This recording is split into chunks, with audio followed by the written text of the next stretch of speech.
سورہ بقرہ آیت نمبر 164۔ آپ حضرات کے پاس پیج نمبر ہے 47۔ اعوذ باللہ من الشیطان الرجیم، بسم اللہ الرحمن الرحیم۔ ان فی خلق السماوات والارض واختلاف اللیل والنہار والفلك التي تجري في البحر بما ينفع الناس وما أنزل الله من السماء من ماء فأحيا به الأرض بعد موتها وبث فيها من كل دابة وتصريف الرياح والسحاب المسخر بين السماء والأرض لآيات لقوم يعقلون۔ صدق الله العظيم۔ اللهم صل على محمد النبي الأمي وعلى آله وسلم تسليما كثيرا كثيرا۔ محترم سامعین کرام، یہ آیت مبارکہ گزشتہ 2-3 دن سے چل رہی ہے اور اس کا ترجمہ بھی 2-3 مرتبہ ہو چکا ہے۔ ہماری بات چل رہی تھی کہ اللہ تبارک و تعالی نے اپنے ایک الہ ہونے کی، اپنے ہی الہ اور معبود ہونے کی مختلف نشانیاں بیان کی ہیں۔ تو اس آیت مبارکہ میں ان نشانیوں کو بیان کیا جا رہا تھا، جس میں سے کچھ ہم نے نشانیاں گزشتہ دروس کے اندر بیان ہو چکی، اور آج کے اس زیر دست میں مزید اللہ تبارک و تعالی فرما رہے ہیں وَمَا أَنزَلَ اللَّهُ مِنَ السَّمَاءِ مِن مَّاءٍ فَأَحْيَا بِهِ الْأَرْضَ بَعْدَ مَوْتِهَا، کہ اللہ تبارک و تعالی کی الہ ہونے کی یہ بھی ایک بڑی نشانی ہے کہ اللہ تبارک و تعالی نے آسمان سے پانی کو اتارا۔ محترم سامعین کرام، آپ حضرات کے علم میں ہے کہ اس زندگی کا دار و مدار اللہ تبارک و تعالی نے جہاں اور چیزوں پر رکھا ہے، وہاں ایک بنیادی چیز پانی بھی ہے۔ وَجَعَلْنَا مِنَ الْمَاءِ كُلَّ شَيْءٍ حَيٍّ، کہ ہر چیز کی زندگی کو اللہ تعالی نے پانی کے ساتھ وابستہ کر رکھا ہے، پانی کے ساتھ وابستہ کر رکھا ہے۔ اور آپ دیکھ لیجئے کہ اللہ تعالی نے اس پانی کو جتنا انسان کے لیے اہم ہے، اتنا ہی اللہ تعالی نے اس کو عام رکھا ہے، عام رکھا ہے۔ آپ دیکھ لیجئے کہ دنیا کے اندر اس وقت بھی جو زمین کا ایک آبادی ہے، زمین کی آبادی کے اندر اب بھی 71% پانی ہے، 29% خشکی ہے اور 71% پانی ہے۔ اللہ تعالیٰ نے اتنا عمومی طور پر اس پانی کو کیا ہے رکھا ہے، اور اس پانی کا اللہ تعالیٰ نے نظام ایسا بنایا ہے کہ اللہ تبارک و تعالی آسمان سے بارش کی شکل میں اس پانی کو اتارتے ہیں، اور جب یہ پانی اترتا ہے تو وہ زمین جو بالکل بنجر ہو چکی ہوتی ہے یا پانی نہ آنے کی وجہ سے قحط سالی کا شکار ہوتی ہے، بارش نہ ہونے کی وجہ سے قحط سالی کا شکار ہوتی ہے، جیسے ہی اللہ تبارک و تعالی کی طرف سے یہ بارش کا چھٹکا پڑتا ہے، بارش آتی ہے، تو پھر کیا اللہ تعالیٰ اسی سے سرسبز و شاداب کر دیتے ہیں۔ زمین سے مختلف قسم کی کھیتیاں، درخت، پھل، نباتات اور پتہ نہیں کیا کچھ اسی پانی سے پھر اللہ تبارک و تعالیٰ اتارتے ہیں۔ اور اللہ تبارک و تعالیٰ نے دیکھیں یہ بارش کو اتار کر ایسا نہیں کہا کہ یہ بھائی میں نے یہ بارش برسا دی ہے، اب جناب اللہ تم اپنا مہینہ 2 مہینہ 6-8 مہینہ سال مہینہ کا سٹاک کر لو، 1 سال تک بارش نہیں ہونی، ایسا نہیں ہے۔ اللہ تبارک و تعالی نے اس کو ہمارے اوپر سٹاک کرنے کی ذمہ داری نہیں رکھی، بلکہ اللہ تبارک و تعالیٰ نے ایک ایسا نظام بنا دیا ہے کہ اب دیکھ لیجئے کہ زمین کے اندر قدرتی ایسی پائپ لائنز بچھا دی ہیں کہ انسان جہاں سے چاہے اس کو کھودتا ہے، زمین کو ڈرل کرتا ہے اور اس کے بعد اپنی مرضی کے مطابق پانی نکال کر اپنی ضرورت کے اندر استعمال کرتا ہے۔ اللہ تعالیٰ نے پانی کو اس طرح بھی سیو کیا، اور پانی کو اس طرح بھی سیو کیا اللہ تبارک و تعالیٰ نے کہ پانی کو برف کی شکل میں پہاڑوں کے اوپر اتار کر اللہ تعالیٰ نے اس کو محفوظ کر دیا ہے۔ اب دیکھیں، عمومی طور پر اگر پانی ہو نا تو تھوڑے دنوں کے بعد پانی کے اندر سڑان بدبو پیدا ہونا شروع ہو جاتی ہے، ٹھیک، انسان کہاں تک اس کو سٹاک کرتا، لیکن اللہ تعالیٰ نے اس کو برف کی شکل میں پہاڑوں پر اتار دیا۔ اب وہاں سے پگھلا کے اللہ تبارک و تعالیٰ ندی نالوں اور دریاؤں کی شکل میں، نہروں کی شکل میں ایک نظام کیا کر دیا اللہ تعالیٰ نے جاری کر دیا۔ اب انسان اسی سے جناب اللہ کیا کر رہا ہے، آب پاشی بھی کر رہا ہے، سیراب بھی کر رہا ہے، زمینوں کو بھی سیراب کر رہا ہے، زمینیں بھی سیراب ہو رہی ہیں۔ اور اللہ تبارک و تعالیٰ کی قدرت ہے کہ جہاں بارش ہوتی ہے اس کے بعد جناب کیا ہے، وہاں پر سرسبز و شادابی آ جاتی ہے، اور مختلف قسم کے فواکہ، پھل، سبزیاں، ترکاریاں، اور یہ ساری چیزیں کیا ہیں، اللہ تبارک و تعالیٰ اسی پانی سے ہی زمین سے اگاتے ہیں، اسی زمین سے ہی اگاتے ہیں۔ تو اللہ تبارک و تعالیٰ فرما رہے ہیں کہ ذرا دیکھیے، یہ آسمان سے جو پانی آ رہا ہے، جو بارش اتر رہی ہے، کون اتارتا ہے؟ آپ دیکھیں مثال کے طور پر بعض علاقے ایسے ہیں جو خشک سالی کے لپیٹ کے اندر آ جاتے ہیں، وہاں بارشوں کا تناسب کم ہوتا ہے، ٹھیک۔ اب کوئی مائی کا لال وہاں پر بارش برسا کر دکھائے، چلیں آپ اس کو اور چھوڑ دیجئے۔ پچھلے دنوں آپ تھوڑی سی پہلے آپ دیکھ لیجئے کہ جب سموگ بہت زیادہ پھیل چکی تھی، بارشیں نہیں ہو رہی تھیں، تو گورنمنٹ نے کیا کیا، مصنوعی بارش برسائی، مصنوعی۔ اب وہ بارش اب ہمیں نہیں پتہ کہاں پر ہوئی، کدھر ہوئی، لیکن اس پر کتنا خرچہ آیا اور کتنی ہوئی، یہ آپ حضرات مجھ سے زیادہ بہتر جانتے ہیں۔ یہ اللہ تبارک و تعالیٰ مفت میں اللہ تعالیٰ منو ٹن پانی جناب اللہ کیا کرتے ہیں، اتار رہے ہیں، ٹھیک۔ اور کوئی انسان جناب بارش نہ ہو تو کوئی جتنا ہم جتنی مرضی ایڈوانس ترقی کر کے چلے جائیں، لیکن ہم بارش کا جناب اللہ اس طرح بارش نہیں برسا سکتے جس طرح اللہ تبارک و تعالیٰ نے۔ صرف ایک جناب اللہ وہ راؤنڈ انہوں نے بارش کا لگایا، اور لاکھوں نہیں کروڑوں روپے اس کے اوپر جناب اللہ گورنمنٹ کے خرچ ہو چکے، اور پھر بھی وہ فوائد حاصل نہ ہوئے، وہ بینیفٹس حاصل نہ ہو سکے جو اللہ تبارک و تعالیٰ قدرتی طور پر بارش برسا کر اس سے ہم جو فوائد حاصل کرتے ہیں۔ تو فرمایا کہ وما انزل اللہ من السماء من ماء، یہ اللہ تعالیٰ جو آسمان سے پانی کو اتارتے ہیں، فاحیا به الارض بعد موتها، پھر اللہ تبارک و تعالیٰ اس پانی کے ذریعے سے وہ زمین جو بنجر ہو چکی ہوتی ہے، مردہ ہو چکی ہوتی ہے، خشک ہو چکی ہوتی ہے، اللہ تبارک و تعالیٰ اس کو پھر کیا کرتے ہیں، زندہ کرتے ہیں۔ زندہ کیسے کرتے ہیں کہ اس کے اندر شادابی آ جاتی ہے، اس کے اندر جناب اعلیٰ وہ نباتات اگنا شروع ہو جاتے ہیں، اور اس میں سے کھیتیاں اگنا شروع ہو جاتی ہیں، پھل اور سبزیاں اگنا شروع ہو جاتی ہیں۔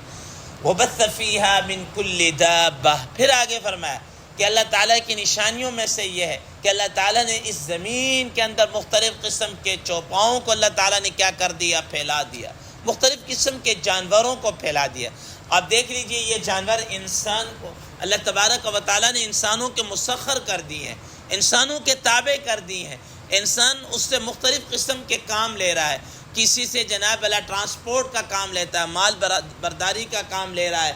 کوئی کسی سے جناب اللہ ہم دودھ نکال رہے ہیں، کسی سے گوشت نکال رہے ہیں، کسی کے اون اور جناب اس کے لیدر سے، چمڑا سے ہم مختلف پروڈکٹس کیا کر رہے ہیں، بنا رہے ہیں۔ یہ چیزیں کیا اللہ تبارک و تعالیٰ نے ہمارے لیے پیدا کی۔ ورنہ اگر انسان تھوڑا سا غور کرے، مثال کے طور پر بھینس ہے،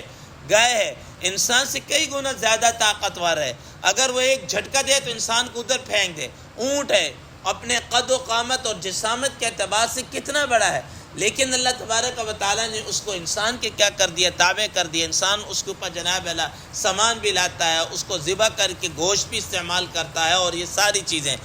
اور پھر اللہ تعالیٰ نے جانور اتنے رکھ دیے ہیں، مختلف قسم کے جانور۔ اللہ تبارک و تعالیٰ نے خود قرآن مجید میں فرمایا واللہ خلق کل دابہ، کہ اللہ تعالیٰ نے زمین کے اندر مختلف قسم کے جانور پیدا ہے۔ فَمِنْهُمْ مَنْ يَمْشِي عَلَى بَطْنِ وَمِنْهُمْ مَنْ يَمْشِي عَلَى رِجْلَيْن وَمِنْهُمْ مَنْ يَمْشِي عَلَىٰ أَرْبَعٍ، بعض تو ایسے ہیں جو پیٹ کے بل کے اوپر رینگ رہے ہیں، بعض ایسے ہیں جو 2 ٹانگوں کے اوپر کیا ہے چل رہے ہیں، بعض ایسے ہیں جو 4 ٹانگوں کے اوپر چل رہے ہیں، اور بھی اس کے علاوہ پتہ نہیں کتنے جانور ہیں مختلف قسم کے، آپ دیکھ کیڑے مکوڑے، پرندے، چرند، درند، اور یہ ساری اللہ تعالیٰ کی پیدا، اور انسان ان سے فوائد اٹھا رہا ہے۔ اب مثال کے طور پر دیکھ لیجیے سانپ ہے، ہم یہ سمجھتے ہیں کہ یہ بڑا خطرناک ہے اور یہ ہے اس طریقے، اب آپ دیکھ لیجیے کہ اسی سے جناب اس کا جو زہر ہے انسان کے لیے تریاق کا کام کر رہا ہوتا ہے، بہت ساری میڈیسن کے اندر کیا ہوتا ہے اس کا زہر استعمال ہو رہا ہوتا ہے، ٹھیک، یہ اللہ تبارک و تعالیٰ اس کے فوائد۔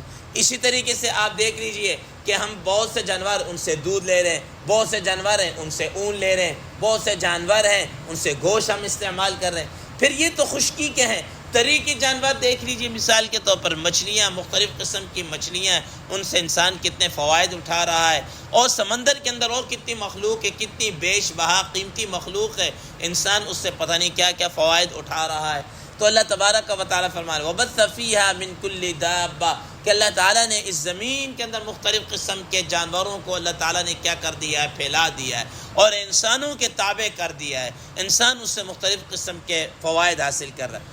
اور پھر اس کے ساتھ فرمایا وَتَصْرِيفِ الرِّيَاحِ، اور ہواؤں کا چلانا، یہ اللہ تبارک و تعالیٰ کی قدرت ہے۔ اب دیکھیں ہوا اگر یہ رک جائے نا تو انسان جناب اللہ وہ کیا ہے، انسان کے لیے سانس لینا 2 بار ہو جائے۔ اب دیکھ لیجئے مثال کے طور پر کہ جن لوگوں کو پیچھے کرونا ہوا ہے، ٹھیک ہے، کرونا کے اندر کیا تھا، اب وینٹیلیٹر کے اوپر وہ آپ آکسیجن لگائے ہوتے تھے، ٹھیک ہے، کیوں کہ سانس نہیں آ رہا، ہوا نہیں جا رہی، مصنوعی جناب اللہ آپ ہزاروں روپے خرچ کر کے وہ مصنوعی آکسیجن آپ لینے پر مجبور ہے، ٹھیک، اللہ تبارک و تعالیٰ نے اس ہوا کو چلا دیا ہے، اور اسی ہوا سے اللہ تبارک و تعالیٰ کیا کچھ کام لے رہے ہیں، بادل بھی یہی ہوائیں بادلوں کو کبھی ادھر سے ادھر لے کر جا رہی ہے، یہی ہوائیں چلتی ہیں، انسان کے اوپر خوشی آ جاتی ہے۔ قرآن مجید میں اللہ تبارک و تعالیٰ فرماتے ہیں وَمِنْ آيَاتِهِ أَن يُرْسِلَ الرِّيَاحَ مُبَشِّرَاتٍ وَلِيُذِيقَكُم مِّن رَحْمَتِهِ، انسان کے لیے خوشخبری بن کر آتی ہے، اور اللہ تبارک و تعالیٰ اپنی رحمت کا مزہ اس سے کیا کرتے ہیں، چکھاتے ہیں۔ لیکن اللہ تبارک و تعالیٰ چاہیں اسی ہوا کو خوشگوار بنا دیں، اور اگر اللہ تبارک و تعالیٰ چاہیں تو اسی ہوا کو عذاب کا ذریعہ بنا دیں، اس ہوا کو عذاب کا ذریعہ بنا دیں۔ اب آپ دیکھ لیجیے جب ہوا اپنی اس جوبن پر چلتی ہے تو صرف درخت ہی نہیں، مضبوط سے مضبوط ترین لنٹروں کو، درختوں کو اکھاڑ کر لے جاتی ہے،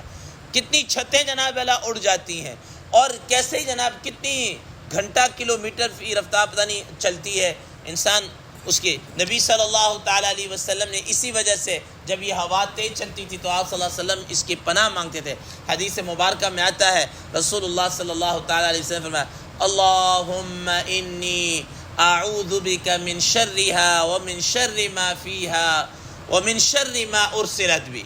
وَأَسْأَلُكَ مِنْ خَيْرِهَا وَخَيْرِ